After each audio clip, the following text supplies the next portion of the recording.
What is the Affordable Learning Solutions Program? CSU's Affordable Learning Solutions enables faculty to choose and provide more affordable, quality educational content for their students. By reducing student course material expenses, students are better able to acquire the necessary resources that they need to succeed and benefit from their CSU learning experience. This program is funded by the Chancellor's Office and CSUSB. So what are the problems with textbooks? Well, first off, they're expensive. This means students have to be selective. They have to choose which ones to buy and which ones not to buy. Students can't always keep them. They must rent them, give them back before possibly the class ends. Students can fall weeks behind. If they don't have the materials, their learning could be negatively affected. Can you guess how much a textbook could cost? Here's an example from economics. One of the most popular books, Econ 101, can run as high as $255.95. And how about this calculus textbook? It can run as high as $224.95. And here are some statistics for you. According to research conducted by the California State University, 47.6% of students take fewer courses due to textbook costs. 26.1% drop a course. 66.6% don't even purchase the required textbook. It is estimated that students spend $1,168 per year on books and supplies. All 23 CSU campuses are participating in this initiative. If you would like more information, please visit affordablelearningsolutions.org. The campus ALS team consists of ATI, library, bookstore, and our very supportive administration. You can find more information about this team at csusb.edu/ALS. If you have further questions and would like to speak with someone, please contact Bradford Owen, our Chief Academic Technology Officer. For questions concerning open educational resources, please contact our OER specialist in the library, Lisa Bartle, at lbartle@csusb.edu. Since the program's inception, we have saved over $3.3 million for our students. Last academic year alone, we saved $1,731,726.53. The program has supported 361 faculty from 16 departments to adopt more affordable or free instructional materials and has helped more than 13,117 students, up from the original 198 students in the 2013-14 school year. Here is a projection for total savings per academic year. Our goal for this year is to top $2 million. So what is the Immediate Access Program? It offers all enrolled students access to course materials in digital format at no charge from the first day of class. Students retain no-cost access until the add-drop deadline, census date, when they can choose to remain in and pay for the ebook or opt out. Immediate access is a portion of the Affordable Learning Solutions program, where you have the opportunity to find ebooks for a very affordable price. So what are the benefits to students? Immediate access to course materials, delayed payment or option to discontinue at no cost. They might receive discounts of up to 10% to 20% below regular digital access and 25% to 60% below purchase of hard copies. They have access to digital study tools. They also have access to printout materials available at low cost. And you might ask, why is Affordable Learning Solutions program important? Well, it helps faculty locate more affordable or free instructional material resources for students. It helps those students reduce textbook costs and achieve their graduation goal, increases campus awareness about available resources for more affordable instruction, and finally, it showcases faculty accomplishments, something you can add to your faculty activity report, your FAR. Here we have last year's faculty ambassadors from the Affordable Learning Solutions program in the Faculty Center for Excellence. If you're looking for open educational resources that have been peer-reviewed, please visit cool4ed.org. That's cool, number 4, ed.org. This is also the website where you'll find all the published faculty showcases. Here are a few examples. First, we have Dr. Danny Dwary. His ePortfolio states that he saved $149,463 for his students. Your Cool for Ed ePortfolio will include such information about your textbook, the book adoption, student testimonials, access, and a brief biography of you and how much you saved for your students. Here we have an example from chemistry. Dr. Larry Mink's efforts saved $95,200 for his students. Here in Dr. Mink's profile, we can see that he adopted an open textbook from OpenStax. The original textbook cost $170, but with the adoption through OpenStax, it was free, saving his students $95,200. And there are many more examples at coolfored.org/showcase. Another great resource for locating free and open learning materials is Merlot. You could access material at www.merlot.org.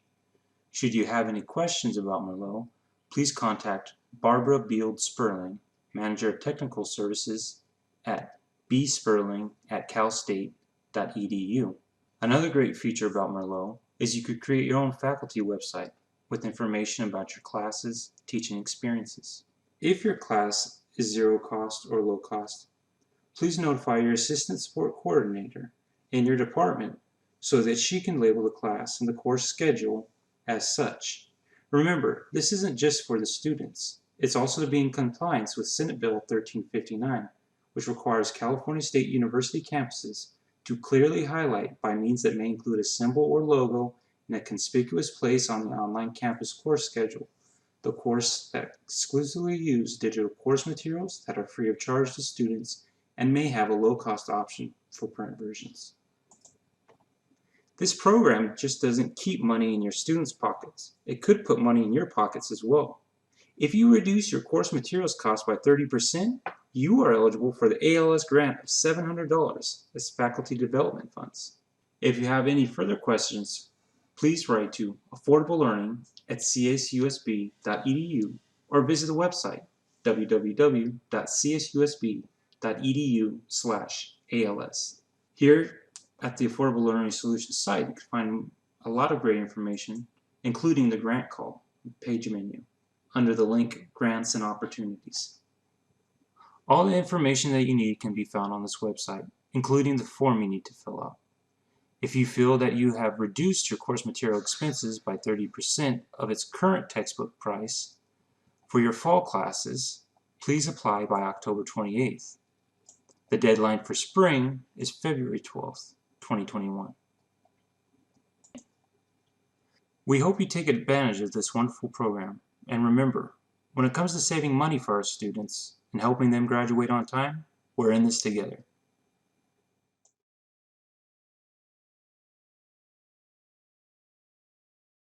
Student success also relies on being able to enhance the educational experience we provide.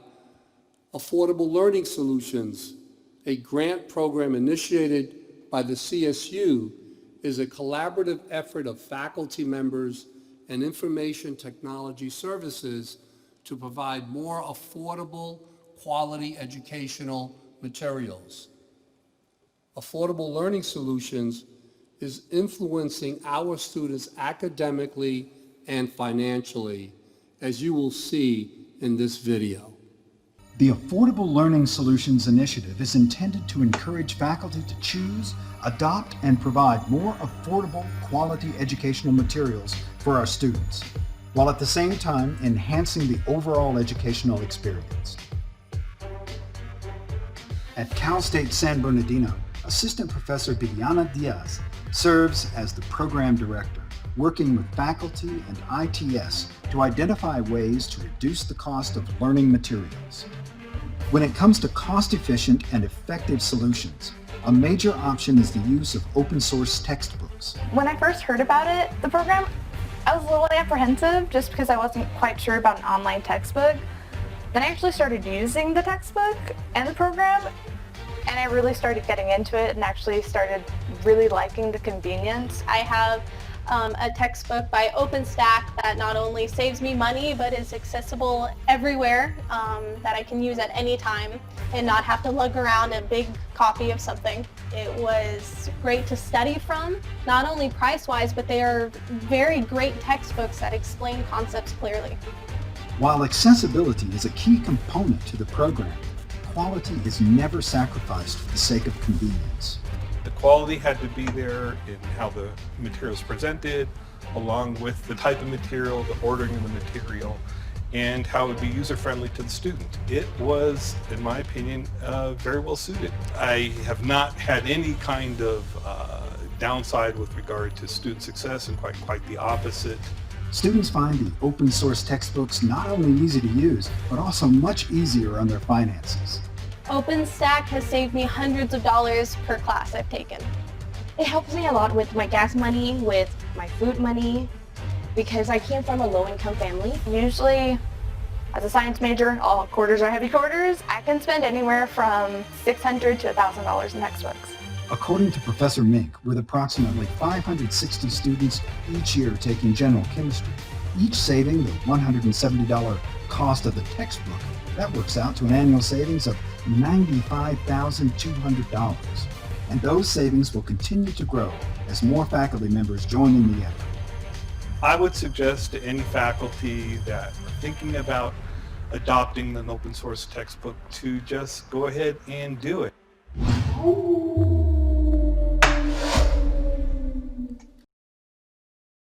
I have been in the program, for example, in the Media Access program already for 4 years.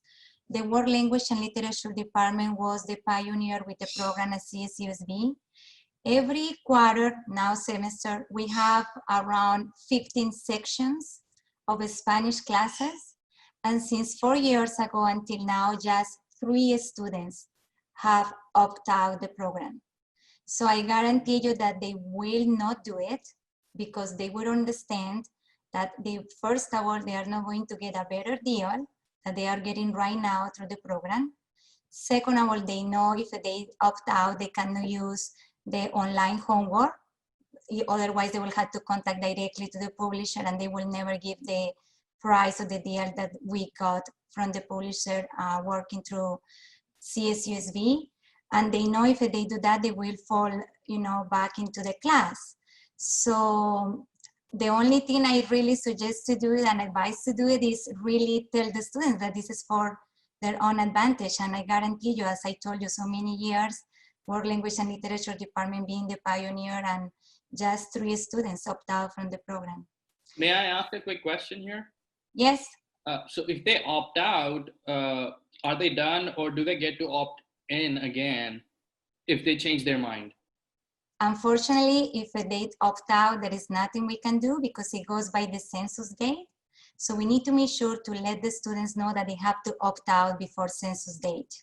Otherwise, they will be automatically charged in their student's account. And Rochelle at the Follett, at the bookstore, always emphasize there are not going to be refunds because the professors and the faculty has been informed about let know the students about these due dates. Another question before we move on to Lisa? I just wanted to emphasize the importance, and by the way, there is a grant, Affordable Learning Solution grant, which will give you $700 for saving money for the students. So I think it's a win-win situation. If you can prove that you lower the cost of your textbooks by 30%, then you get the $700. And plus that, you get the opportunity to publish what you have done in the Cool for Ed website, and that also, help you like a portrait for your FAR and your RPT, right? Like you are showing something that you publish in this school website. And another thing is, if you are new and you have no clue how much was the textbook before the class was taught, because we get assigned classes and we don't know who taught the class before or whatever, you can talk and contact your chair. The chair will give you the information, or you can even send an email to Irvine Rochelle at the bookstore, and she will find and locate the textbook price used in that class before, in case the chair doesn't have information available. So my name is Lisa Bartle. I'm one of the reference librarians at the Powell Library, and I've been on the OER committee or ALS committee from the beginning. And just so you know, Bibiana's done an amazing job. So I give her lots of credit for the improvements on campus. Here we are on the Powell Library homepage. Now, since you're new faculty, and as far as I understand, there's no other librarian who's been included at all in these proceedings, which is a real shame. When you have questions, because you're new, and eventually when all the departmental stuff and classroom stuff settles down, you're going to have some questions. Don't hesitate to use the Ask a Librarian button or schedule an appointment with us, you know, at your convenience, so that we can give you a hand and answer some of those questions, because you're new and you may not know how things work around here. Who do you speak to about what issues? So don't hesitate. But what I'm here today to do is just to very quickly show you.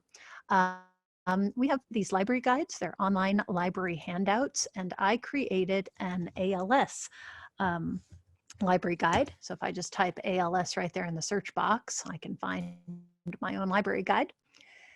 You can see up there the URL. Of course, the previous video pointed you to the campus page. This is my library guide page for Affordable Learning Solutions. I'm not going to go through this. I'm not going to tab by tab it. That takes too much time that I don't have. But this is more of the nitty-gritties. I want to do this. Where do I look? What do I go to? First of all, you can go to me. There's my email. There's making an appointment with me.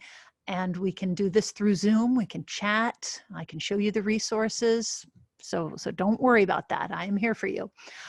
If you are more of a person who wants to jump in yourself, I just finished this video today for you. It's only 16 minutes and it repeats maybe 45 seconds or a minute of what that other video did. Like I said, that was general conceptual. Mine is more get your hands dirty. I don't even know if these subtitles are live yet, because, you know, YouTube takes a minute to do that. So all of this talks about the nitty-gritties of where you can go, what you can look at. And yeah, that's it. I just want you to know I'm here. This is here. Lots of things that, lots of resources that you can use. I'm sorry, I saw the chat flashing, so I was just taking a quick check. Yeah, there are lots of good, just amazing number of free resources out there that didn't used to be. Early in COVID, what many of the ebook publishers did was just give us these huge quantities of you don't own this, nor do you subscribe to this. Here, you get to have it till June 30th. And so spring was really, in some ways, kind of wonderful, at least as a librarian, because there were all these wonderful free resources that usually they charge us both arms and both legs for. And I think people, to some degree, I mean, I'm not the copyright police, but there was a certain general ambiance of let's all just kind of turn away. If anyone's messing with copyright, we're just not going to pay attention to that right now, because we're in the middle of a pandemic. But we're 22 weeks in, and no, there has been no substantive change to copyright. If you, first of all, you're new, so you don't know this. I get the textbook list before the beginning of every quarter, or now every semester. The library has already purchased, and we're waiting for delivery, which shouldn't be more than a couple of other days. On every textbook that I knew we had, based on the list from the bookstore, that could be purchased by the library. Part of my 16-minute video talks about how not every book that is an ebook can be purchased by the library, but everything that could be was, and was also compared against enrollment, so that we didn't just have, again, some of the weeds here, one simultaneous user.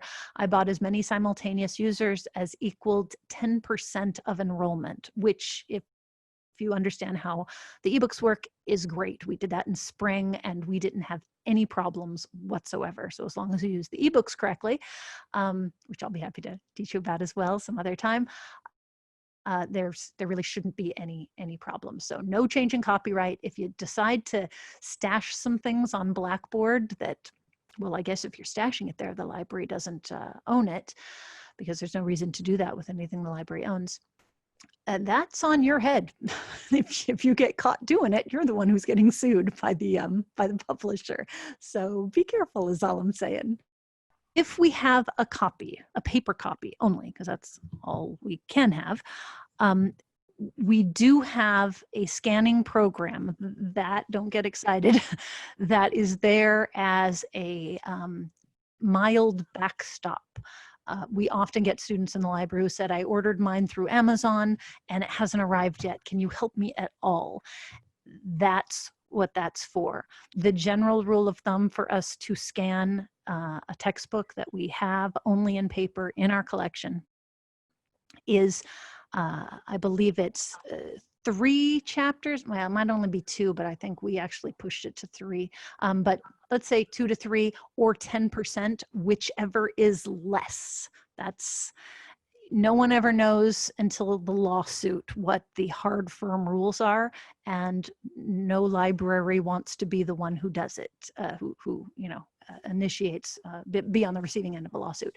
So if you look in our FAU library, OneSearch, Books and Media, CSUSB search, I'll just like that. That's the place you look, and you see we have it on reserve. You as a faculty member can contact us to say, you know what, if you could just scan chapter 1 and 2 for any students. Please don't just do that. Because we only have one librarian who's scanning for you. Make sure that you actually get a request from a student. There's someone who really does need this, because we can't do it for all of you. We can't scan the first 2 chapters of every single book we have in paper. But if you are having that kind of an issue and a student has come to you, that is what we can legally do. And then we will give those scans to you to provide to the student.